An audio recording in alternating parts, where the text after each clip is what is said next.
सुंदरकांड तीसरा सर्ग। लंकापुरी का अवलोकन करके हनुमान जी का विस्मित होना, उसमें प्रवेश करते समय निशाचरी लंका का उन्हें रोकना और उनकी मार से विवल होकर उन्हें पुरी में प्रवेश करने की अनुमति देना। ऊंचे शिखर वाले लंब त्रिकुट पर्वत पर जो महान मेघों की घटा के समान जान पड़ता था, बुद्धिमान महाशक्तिशाली कपि श्रेष्ठ पवन कुमार हनुमान ने सत्वगुण का आश्रय ले रात के समय रावण पालित लंकापुरी में प्रवेश किया। वह नगरी सुरम्य वन और जलाशयों से सुशोभित थी। शरत काल के बादलों की भांति श्वेत कांति वाले सुंदर भवन उसकी शोभा बढ़ाते थे। वहां समुद्र की गर्जना के समान गंभीर शब्द होता रहता था। सागर की लहरों को छूकर बहने वाली वायु इस पुरी की सेवा करती थी। वह अलकापुरी के समान शक्तिशालिनी सेना से सुरक्षित थी। उस पुरी के सुंदर फाटकों पर मतवाले हाथी शोभा पाते थे। उस पुरी के अंतरद्वार और बहिर्द्वार दोनों ही श्वेत कांति से सुशोभित थे। उस नगरी की रक्षा के लिए बड़े बड़े सर्पों का संचरण आना जाना होता रहता है, इसीलिए वह नागों से सुरक्षित सुंदर भोगवती पुरी के समान जान पड़ती थी। अमरावती पुरी के समान वहां आवश्यकता के अनुसार बिजलियों सहित मेघ छाए रहते थे।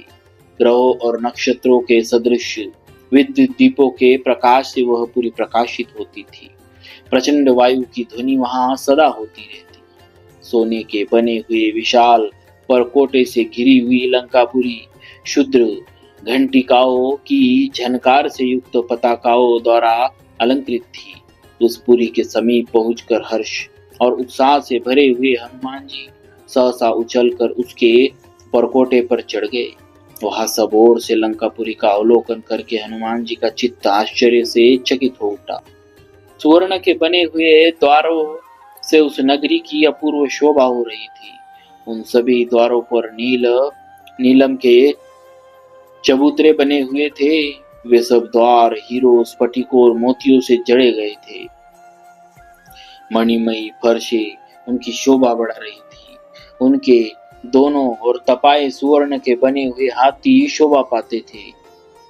उन द्वारों का ऊपरी भाग चांदी से निर्मित होने के कारण स्वच्छ और श्वेत था। उनकी सीढ़ियां नीलम की बनी हुई थी। उनके द्वारों के भीतरी भाग स्फटिक मणि के बने हुए और धूल से रहित थे।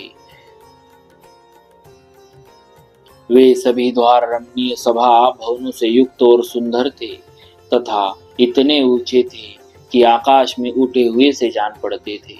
वहां क्रौंच और मयूरों के कलरव गूंजते रहते थे। उन द्वारों पर राजहंस नामक पक्षी भी निवास करते थे। वहां भांति भांति के वाद्यों और आभूषणों की मधुर ध्वनि होती रहती, जिससे लंकापुरी सब ओर से प्रतिध्वनित हो रही थी। कुबेर की अलका के समान शोभा पाने वाली लंका नगरी त्रिकुट के शिखर पर प्रतिष्ठित होने के कारण आकाश में उठी हुई से प्रतीत होती थी। उसे देखकर कपिवर हनुमान को बड़ा हर्ष हुआ। राक्षस राज की वह सुंदरपुरी लंका सबसे उत्तम और समृद्धशालिनी थी। उसे देखकर पराक्रमी हनुमान इस प्रकार सोचने लगे, रावण के सैनिक हाथों में अस्त्र शस्त्र लिए इस पुरी की रक्षा करते हैं, अतः दूसरा कोई बलपूर्वक इसे अपने काबू में नहीं कर सकता। केवल कुमुद, अंगद, महाकपि सुषेण, महेंद्र, द्विविद, सूर्यपुत्र सुग्रीव, वानर पुष्परवा और वानर सेना के प्रमुख वीर वृक्षराज जामवान की तथा मेरी भी पहुंच इस पुरी के भीतर हो सकती है। फिर महाबाहु श्री राम और लक्ष्मण के पराक्रम का विचार करके कपि और हनुमान जी को बड़ी प्रसन्नता हुई। महाकपि हनुमान जी ने देखा, राक्षस राज रावण की नगरी लंका वस्त्राभूषणों से विभूषित सुंदरी युवती के समान जान पड़ती है। रत्नमय परकोटे ही इसके वस्त्र, गोष्ठ, गौशाला तथा दूसरे भवन आभूषण है। परकोटे पर लगे हुए यंत्रों के जो गृह है, वे ही मानो इस लंका रूपी युवती के स्तन है। यह सब प्रकार की समृद्धियों से संपन्न है। प्रकाश पूर्ण द्वीपों और महान ग्रहों ने अंधकार नष्ट कर दिया है। तदनंतर वानर श्रेष्ठ महाकपि पवन कुमार हनुमान उस पुरी में प्रवेश करने लगे। इतने में ही उस नगरी की अधिष्ठात्री देवी लंका ने अपने स्वाभाविक रूप में प्रकट होकर उन्हें देखा। वानर श्रेष्ठ हनुमान को देखते ही रावण पालित लंका स्वयं ही उठ खड़ी हुई। उसका मुंह देखने में बड़ा विकट था। वह उन वीर पवन कुमार के सामने खड़ी हो गई। बड़े जोर से गर्जना करती हुई उनसे इस प्रकार बोली, वंचारी वानर, तू कौन है और किस कार्य से यहाँ आया है? तुम्हारे प्राण जब तक बने हुए हैं तब तक ही यहाँ आने का जो यथार्थ रहस्य है उसे ठीक ठीक बता दो। वानर, रावण की सेना सब ओर से इस पुरी की रक्षा करती, अतः निश्चय ही तू इस लंका में प्रवेश नहीं कर सकता। तब वीरवर हनुमान अपने सामने खड़ी हुई लंका से बोले, क्रूर स्वभाव वाली नारी, तू मुझसे जो कुछ पूछ रही है उसे मैं ठीक ठीक बता रहा, किंतु पहले यह तो बता तू कौन है? तेरी आंखें बड़ी भयंकर है, तू इस नगर के द्वार पर खड़ी है, क्या कारण है कि तू इस प्रकार क्रोध करके मुझे डांट रही है? हनुमान जी की यह बात सुनकर इच्छानुसार रूप धारण करने वाली लंका कुपित हो उस पवन कुमार से कठोर वाणी में बोली, मैं महामना राक्षस राज रावण की आज्ञा की प्रतीक्षा करने वाली उसकी सेविका हूँ। मुझ पर आक्रमण करना किसी के लिए भी अत्यंत कठिन है। मैं इस नगरी की रक्षा करती हूँ। मेरी अवहेलना करके इस पुरी में प्रवेश करना किसी के लिए भी संभव नहीं। आज मेरे हाथ से मारा जाकर तू प्राणहीन हो इस पृथ्वी पर शयन करेगा। वानर, मैं स्वयं ही लंका नगरी हूँ, अतः सब ओर से इसकी रक्षा करती हूँ। यही कारण है कि मैंने तेरे प्रति कठोर वाणी का प्रयोग किया है। लंका की यह बात सुनकर पवन कुमार कपि श्रेष्ठ हनुमान जी उसे जीतने के लिए यत्नशील हो दूसरे पर्वत के समान वहां खड़े हो गए। लंका को विकराल राक्षसी के रूप में देखकर बुद्धिमान वानर शिरोमणि शक्तिशाली कपि श्रेष्ठ हनुमान जी ने उससे इस प्रकार कहा, मैं अट्टालिकाओं, परकोटों और नगर द्वारों सहित इस लंका नगरी को देखूंगा। इसी प्रयोजन से यहाँ आया। इसे देखने के लिए मेरे मन में बड़ा कौतूहल है। इस लंका के जो वन, उपवन, कानन और मुख्य मुख्य भवन है, उन्हें देखने के लिए ही यहाँ मेरा आगमन हुआ है। हनुमान जी का यह कथन सुनकर इच्छानुसार रूप धारण करने वाली लंका पुनः कठोर वाणी में बोली, खोटी बुद्धि वाले नीच वानर, राक्षसेश्वर, रावण के द्वारा मेरी रक्षा हो रही है। तू मुझे परास्त किए बिना आज इस पुरी को नहीं देख सकता। तब उन वानर शिरोमणि ने उस निशाचरी से कहा, भद्रे, इस पुरी को देखकर मैं फिर जैसे आया हूँ उसी तरह लौट जाऊंगा। यह सुनकर लंका ने बड़ी भयंकर गर्जना करके वानर श्रेष्ठ हनुमान जी को बड़े जोर से एक थप्पड़ मारा।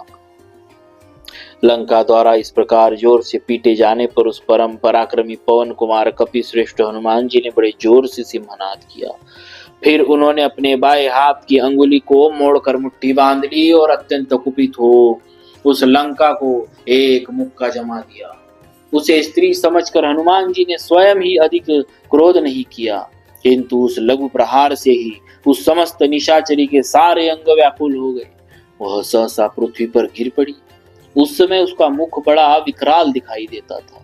अपने ही द्वारा गिराई गई उस लंका की ओर देखकर और उसे स्त्री समझकर तेजस्वी वीर हनुमान जी को उस पर दया आ गई।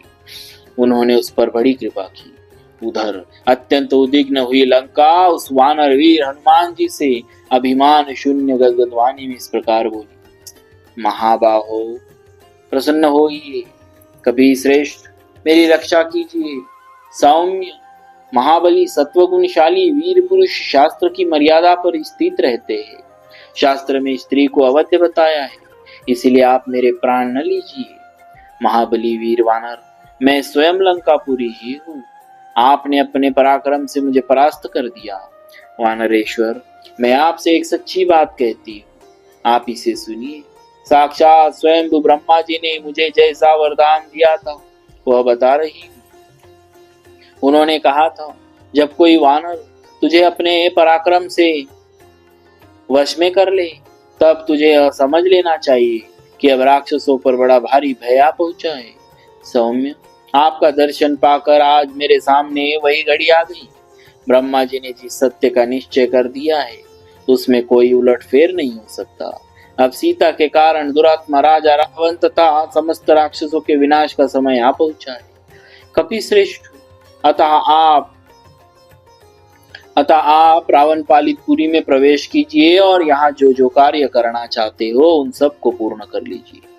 वानरेश्वर, राक्षस रावण के द्वारा पालित यह सुंदरपुरी अभिशाप से नष्ट प्राय हो चुकी, अतः इसमें प्रवेश करके आप स्वेच्छानुसार सुखपूर्वक सर्वत्र सती साध्वी जनकनंदिनी माता सीता की खोज कीजिए।